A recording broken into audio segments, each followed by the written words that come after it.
So মৰমৰ ভণ্টি ভাইটিসকল, আমাৰ প্ৰথম প্ৰশ্নটো কি আছে চোৱা। তলত দিয়া তালিকাৰ পৰা শুদ্ধ শব্দবোৰ বাছি উলিওৱা আৰু খালী ঠাই পূৰ কৰা। অ'কে, চ' ক নম্বৰত কি আছে? একেবিধ উদ্ভিদ এখন ঠাইত অধিক পৰিমাণে গজালে বা খেতি কৰিলে তাক দেশ বুলি কোৱা হয়। সেইটো কি হ'ব কোৱাচোন? সেইটো হ'ব শস্য বুলি কোৱা হয়। অ'কে, শস্য সিঁচাৰ আগতে মাটিডৰা দেশ হয়। শস্য সিঁচাৰ আগতে মাটিডৰা চহোৱা হয়।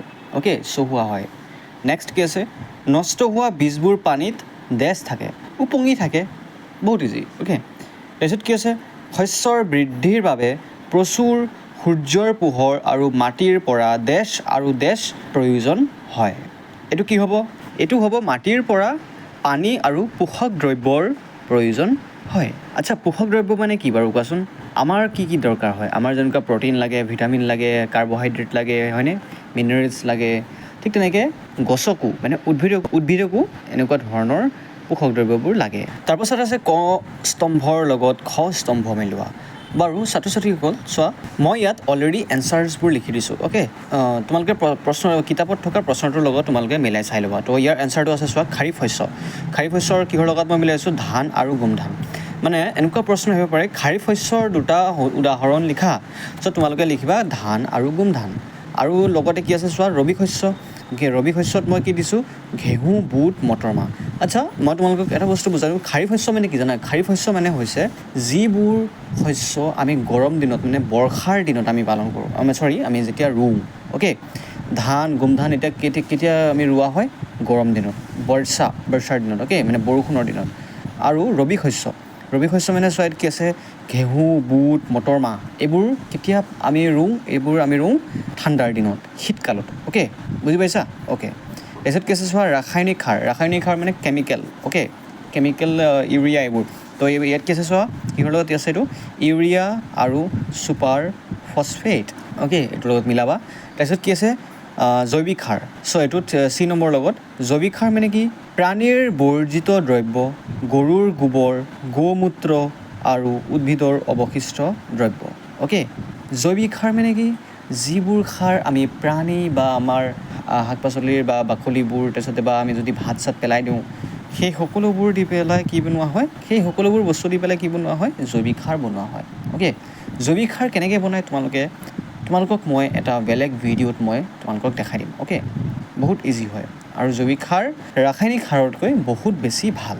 অ'কে, বুজি পাইছা?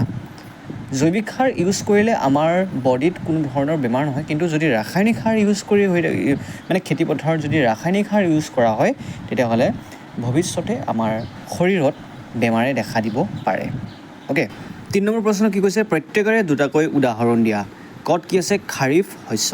চ' খাৰিফ শস্য কেতিয়া কৰা হয়? মই কৈছিলোঁ, যেতিয়া বহুত বেছি পৰিমাণে কি পৰে? বৰষুণ পৰে, মানে বৰ্ষাৰ দিনত খাৰিফ শস্য কৰা হয়। খাৰিফ শস্য মানে কি? মাকৈ, চয়াবিন এইবোৰ কৰা হয়। অ'কে, আৰু ৰবি শস্য মানে কি? শীতকালত কি খেতি কৰা হয়?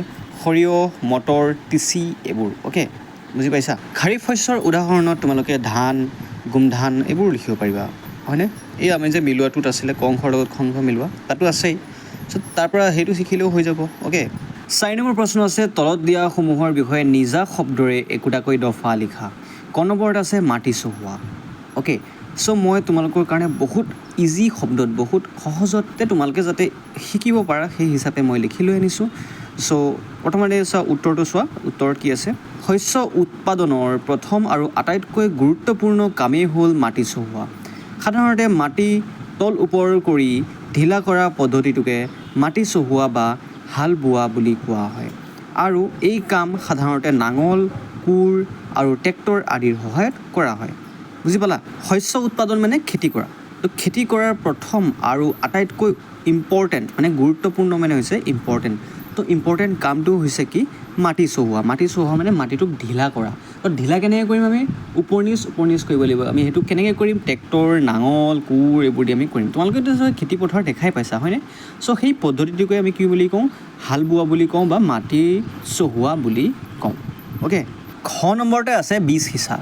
চ' শস্য যে সিঁচা মানে আমি যে খেতি কৰোঁ, খেতি কৰাৰ প্ৰথম যি ইম্পৰ্টেণ্ট কাম সেইটো হৈছে আমি মাটিডৰা কি কৰিব লাগে, মাটিখিনি কি কৰিব লাগে, চহাব লাগে। তো ঠিক তেনেকৈ ছেকেণ্ড ইম্পৰ্টেণ্ট কামটো হৈছে বীজ সিঁচা। মানে কি আমি হাল হোৱাৰ পিছত কি কৰোঁ, আমি বীজ সিঁচোঁ মানে কি গুটি লগাওঁ আমি, সেইটোৱে মানে বুজি পাইছা। চ' ইয়াতে চোৱা কি আছে, শস্য উৎপাদনৰ দ্বিতীয় গুৰুত্বপূৰ্ণ আৰু প্ৰয়োজনীয় কামটোৱে হৈছে বীজ সিঁচা। বীজ সিঁচাৰ আগতে খেতিয়কসকলে সদায় উন্নত জাতৰ পৰিষ্কাৰ আৰু ভাল বীজ বাছনি কৰি ল'ব লাগে যাতে শস্যৰ উৎপাদন অধিক হয়। সাধাৰণতে বীজবোৰ কি হয়, সমান সমান দূৰত্বত আৰু গভীৰতাত ৰোপণ কৰিব লাগে যাতে শস্যৰ উৎপাদন ভাল হয়। তোমালোকে বুজি পালা কি কৈছে? সাধাৰণতে আমি যে গুটিবোৰ যে লগাওঁ, চ' গুটিবোৰ কি কৰিব লাগে, সমান দূৰত্বত এটা গাঁতৰ পৰা আন এটা গাঁত যাতে সমান দূৰত্বত থাকিব লাগে। তেতিয়া কি হ'ব, যেতিয়া শস্য হ'ব তেতিয়া কি হ'ব, ভালকৈ সিহঁতে স্পেচ পাব ডাঙৰ হ'বলৈ, হয়নে? আৰু লগতে কি কৈছে চোৱা, গভীৰতাত ৰোপণ কৰিব লাগে। গভীৰতাত মানে মাটিৰ অলপ ভিতৰত ৰোপণ কৰিব লাগে যাতে সিহঁতৰ যি শিপা আছে, শিপাই মাটিটোৰ ভালকৈ খামুচি ধৰিব পাৰে। অ'কে, আৰু মাটিৰ পৰা যিমান পোষক দ্ৰব্য আছে মানে vitamin, minerals, carbohydrate, protein, okay, সেইবোৰ ভালকৈ বহুত ল'ব পাৰে। অ'কে, বুজি পাইছা? গ নম্বৰত আছে বনবাদ নিৰ্বাহ। উত্তৰ: সাধাৰণতে খেতিপথাৰত মূল শস্যৰ লগত প্ৰাকৃতিকভাৱে কিছুমান অলাগতিয়াল আৰু অপ্ৰয়োজনীয় উদ্ভিদো গজি উঠে। সেই অপ্ৰয়োজনীয় উদ্ভিদবোৰকেই অপতৃণ বুলি কোৱা হয়। কি হয়, আমি যেতিয়া খেতি কৰোঁ তো খেতিটো হৈ যায়, হয়নে? তাৰ লগতে কিছুমান অলাগতিয়াল বা অপ্ৰয়োজনীয় খেতিতে কিছুমান গছ উঠে। অ'কে, সেই যে গছবোৰ উঠি গ'ল, যাৰ কোনো মানে এনেই ঘাঁহ বনবোৰ যে উঠি যায়, সেইবোৰকে কি বুলি কোৱা হয়, অপতৃণ বুলি কোৱা হয়। অ'কে, আৰু সেই অপ্ৰয়োজনীয় উদ্ভিদবোৰক খেতি পথাৰৰ পৰা আঁতৰোৱা যি কাম, সেই কামটোকেই বনবাদ নিৰ্বাহ বুলি কোৱা হয়। অ'কে, আচ্ছা, তোমালোকে কেতিয়াও অপতৃণ দেখা পোৱা নাই? চ' মই তোমালোকক দেখাই আছোঁ এতিয়া অপতৃণ কি। অ'কে, চোৱা, এইটো হৈছে শাক গছ। অ'কে, এই এইবোৰ শাক, তাৰ লগতে কিছুমান সৰু এইবোৰ বন গজিছে। চোৱা, এই বন তৃণ, এইবোৰ সৰু তৃণ। অ'কে, এইবোৰ তো খেতিৰ মাজতে যেতিয়া অলাগতিয়াল কিছুমান আমি জংঘলে ক'ব পাৰিম, সৰু তৃণ এনেকৈ উঠি যায়, তাকে কোৱা হয় অপতৃণ। বুজি পাইছানে? অ'কে, যদি সময়মতে খেতি পথাৰত বনবাদ নিৰ্বাহ নহয় তেতিয়া শস্যৰ উৎপাদন ভাল নহ'ব। অ'কে, বুজি পাইছা? বহুত ইণ্টাৰেষ্টিং হয়, বহুত ইজি হয়। ঘ নম্বৰ হৈছে মৰণা মৰা। সাধাৰণতে শস্য চপোৱাৰ পিছত যেতিয়া খেতিয়কে শস্যৰ বীজবোৰক তাৰ শীষ আৰু গা গছৰ পৰা পৃথক কৰে, সেই প্ৰক্ৰিয়াটোক কি বুলি কোৱা হয়, মৰণা মৰা বুলি কোৱা হয়। আমাৰ ভাৰতবৰ্ষত এই কাম গৰু, ম'হ, ট্ৰেক্টৰ, কম্বাইন মেচিন আদিৰ সহায়ত কৰা হয়। অ'কে, খেতিটো হৈ গ'ল, ধান হৈ গ'ল বা আমাৰ ঘেঁহু হৈ গ'ল। তো ঘেঁহুবোৰ যে হৈ গ'ল, এতিয়া কি হ'ব, আমি খেতি পথাৰত গৈ পেলাই সেইবোৰ আমি হাৰ্ভেষ্টিং কৰিম, আমি কাটিম। তো কটাৰ পিছত যেতিয়া আমি আমাৰ মিলতে লৈ যাওঁ বা আমাৰ পথাৰতে হওক বা আমাৰ ঘৰতে লৈ আহোঁ, তাৰপিছত কি কৰোঁ, আমি বীজবোৰক তাৰ শীষ বা গা গছৰ পৰা আমি পৃথক কৰোঁ, আমি ছেপাৰেট কৰোঁ। আৰু এই প্ৰচেছটোকেই কি বুলি কোৱা হয়, মৰণা মৰা বুলি কোৱা হয়। অ'কে, বুজি পাইছা? 5 নম্বৰ প্ৰশ্ন, জৈৱিক সাৰৰ লগত ৰাসায়নিক সাৰৰ প্ৰভেদ কি বৰ্ণনা কৰা। প্ৰভেদ মানে কি কোৱাচোন? প্ৰভেদ মানে হৈছে ডিফাৰেঞ্চ। অ'কে, মানে তাৰ এইটোতকৈ সেইটো কি ডিফাৰেঞ্চ আছে, এই দুটাৰ মাজত কি ডিফাৰেঞ্চ আছে। অ'কে, আমাক লিখিব কৈছে। তো উত্তৰটো বহুত বেছি ইজি, মই তোমালোকক এতিয়াই বুজাই দিওঁ। অ'কে, জৈৱিক সাৰৰ লগত ৰাসায়নিক সাৰৰ প্ৰভেদবোৰ হ'ল: ৰাসায়নিক সাৰ এবিধ অজৈৱিক লৱণ, আনহাতে জৈৱিক সাৰ এবিধ প্ৰাকৃতিক দ্ৰব্য। ৰাসায়নিক সাৰবোৰ কি? ৰাসায়নিক সাৰবোৰ আমি ফেক্টৰীত আমি বনাওঁ, আৰু সেইবোৰ সাধাৰণতে কেনেকুৱা দেখাত, লৱণ মানে হৈছে নিমখ, হয়নে? তো নিমখৰ নিচিনা হয় দেখাত অলপ। অ'কে, তাৰ টেষ্টটো আকৌ নিমখৰ নিচিনা হয়নে নহয় মই নাজানো, টেষ্ট কৰা নাই বাৰু, নাজানো কি হয়। অ'কে, কিন্তু সেইবোৰ কি হয়, পাউডাৰ টাইপ হয়, সেইটো কাৰণে সেইটো কি বুলি কৈছে, অজৈৱিক লৱণ। মানে আমি অজৈৱিক লৱণ কিয় বুলি কওঁ, কাৰণ সেইবোৰ ফেক্টৰীত বনোৱা হয়। অ'কে, কেমিকেল দি বনোৱা হয়, সেইটো কাৰণে তাক অজৈৱিক লৱণ বুলি কৈছে। আনহাতে জৈৱিক সাৰবোৰ হৈছে এটা প্ৰাকৃতিক দ্ৰব্য। প্ৰাকৃতিক দ্ৰব্য বুলি কিয় কৈছে, কাৰণ এইবোৰ প্ৰাকৃতিক বস্তু দি বনোৱা হয়। যিমান আমাৰ ঘৰতে যিমান কি আছে, শাক পাচলিৰ পৰা শাক পাচলি বাকলি কোৱা বা জীৱ জন্তুৰ যি মল মূত্ৰ আছে, গৌ মাতাৰ যি মল মূত্ৰ আছে, গোবৰ সাৰ, সেই সকলোবোৰ মিলি পেলাই কি হয়, জৈৱিক সাৰ প্ৰস্তুত কৰা হয়, মানে বনোৱা হয় আমি। অ'কে, তাৰপিছত 2 নম্বৰত কি আছে, ৰাসায়নিক সাৰ কাৰখানাত প্ৰস্তুত কৰা হয়। অ'কে, মই তোমালোকক অলৰেডি ক'লোৱেই ক'ত বনোৱা হয়, ৰাসায়নিক সাৰ ক'ত বনোৱা হয়, কাৰখানা মানে কি, ফেক্টৰী। আনহাতে জৈৱিক সাৰ ঘৰ বা পথাৰতে আমি প্ৰস্তুত কৰিব পাৰোঁ, আমি বনাব পাৰোঁ। ক'ত?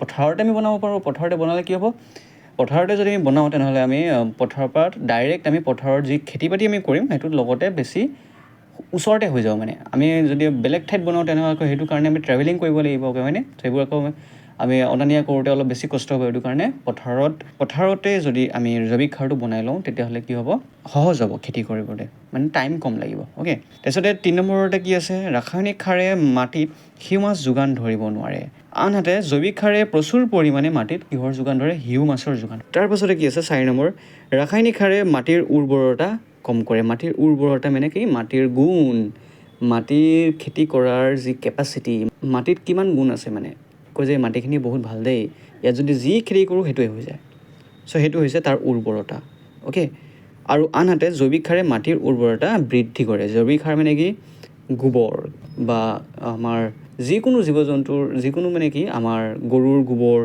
গৰুৰ মল মূত্ৰ এইবোৰ দিলে বেছি ভাল হয় অ'কে তো সেইটো হৈছে জৈৱিক সাৰ বুজি পাইছা 6 নম্বৰ প্ৰশ্ন জলসিঞ্চন কি পানী সংৰক্ষণ কৰা জলসিঞ্চনৰ দুটা পদ্ধতি বৰ্ণনা কৰা জলসিঞ্চন কি বাৰু কোৱাচোন খেতি পথাৰত বীজ ৰোপণ কৰাৰ পিছত বিভিন্ন সময়ত পানীৰ যোগান ধৰা হয় ক'ত খেতি পথাৰত পানীৰ সেই যে আমি যে যোগান যে ধৰোঁ আমি যে খেতি পথাৰত সময়ে সময়ে পানী দিওঁ তাকেই জলসিঞ্চন বুলি কোৱা হয় অ'কে বহুত ইজি পানী সংৰক্ষণ কৰা জলসিঞ্চনৰ দুটা পদ্ধতি লিখা এনেকুৱা প্ৰচেছ আছে বা এনেকুৱা কি ছিষ্টেম আছে য'ত আমি খেতি পথাৰত পানী দিম কিন্তু পানীৰ অপচয়ো কম হ'ব মানে চ' ইয়াতে কি কৈছে ক নম্বৰ পইণ্টটোত কি আছে চোৱা পানী ছটিওৱা ব্যৱস্থা সাধাৰণতে পানী অহা মূল নলীডালৰ আগমূৰত এক নিৰ্দিষ্ট দূৰত্বত এডাল ঘূৰ্ণনশীল বিন্ধা থকা নলী লম্বভাৱে লগোৱা থাকে যেতিয়া পানী মূল নলীডালেৰে প্ৰবাহিত হয় তেতিয়া ঘূৰ্ণনশীল বিন্ধাৰে পানী জোৰেৰে ওলাই যায় আৰু সেই পানী বৰষুণৰ ছিটিকণিৰ দৰে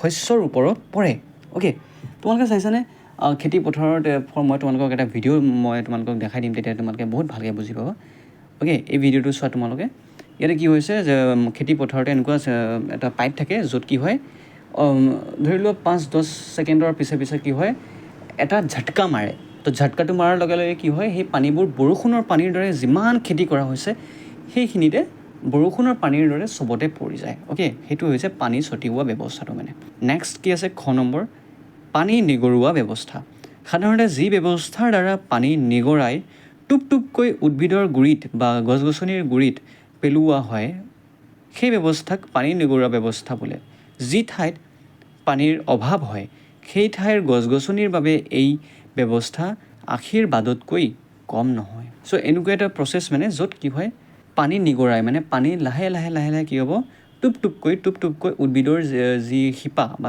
উদ্ভিদৰ যি গুৰি তাত পেলোৱা হয় আৰু এইবোৰ ব্যৱস্থাটোক কি ব্যৱস্থা বুলি কোৱা হয় পানী নিগৰুৱা ব্যৱস্থা বুলি কোৱা হয় অ'কে আৰু য'ত পানীৰ বহুত অভাৱ সেই ঠাইত এই প্ৰচেছটো বা এই ছিষ্টেমটো ইউজ কৰা হয় আৰু এইটো ছিষ্টেমে বা এই প্ৰচেছটো উদ্ভিদৰ কাৰণে আশীৰ্বাদ এটা কাৰণ কিয় প্ৰত্যেকটো মানে বেছিভাগ সময়তে উদ্ভিদৰ গুৰিত গৈ পেলাই ডাইৰেক্ট পানীটো পৰে অ'কে 7 নম্বৰ প্ৰশ্ন বৰ্ষা ঋতুত যদি ঘেঁহু সিঁচা হয় তেতিয়া কি হ'ব আলোচনা কৰা বাৰু উত্তৰ সাধাৰণতে শীতকালৰ তুলনাত বৰ্ষা ঋতুত প্ৰচুৰ পৰিমাণে কি পৰে বৰষুণ পৰে আৰু বৰষুণত ঘেঁহুৰ বীজবোৰ কি হৈ যায় নষ্ট হৈ যায় মানে বৰষুণৰ দিনত ঘেঁহু খেতি ভাল নহয় সেইকাৰণে খেতিয়কে শীতকালত ঘেঁহু সিঁচে খেতিয়কে কি কৰে শীতকালতে মানে ঠাণ্ডা দিনতে কি কৰে ঘেঁহুৰ খেতি কৰে ঘেঁহুৰ খেতিৰ কৰিবলৈ প্ৰচুৰ পৰিমাণৰ পানীৰ প্ৰয়োজন নহয় কিন্তু চাউলৰ খেতি কৰিবলৈ বহুত পৰিমাণৰ বা প্ৰচুৰ পৰিমাণৰ পানীৰ প্ৰয়োজন হয়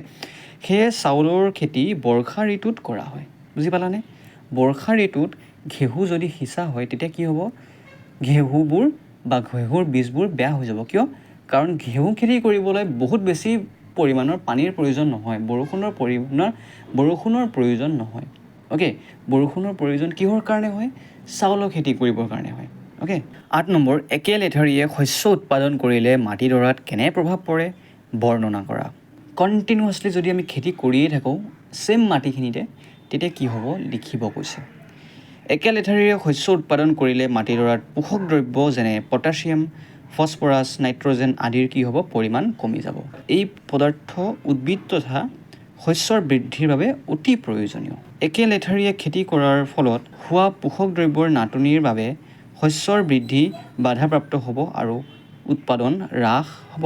একচুৱেলি যদি আমি কণ্টিনিউৱাছলি খেতি কৰি গৈ থাকোঁ তেতিয়া কি হ'ব, মাটিত যিমান পোষক দ্ৰব্য থাকে সেইবোৰৰ পৰিমাণ লাহে লাহে কি হ'ব, কমি কমি গৈ থাকিব। আৰু পিছত যদি আমি খেতি কৰোঁ তেতিয়া কি হ'ব, খেতিৰ পৰিমাণ ভাল নহ'ব, খেতিৰ যি ৰিজাল্ট সেই ৰিজাল্টটো ইমান ভাল নহ'ব।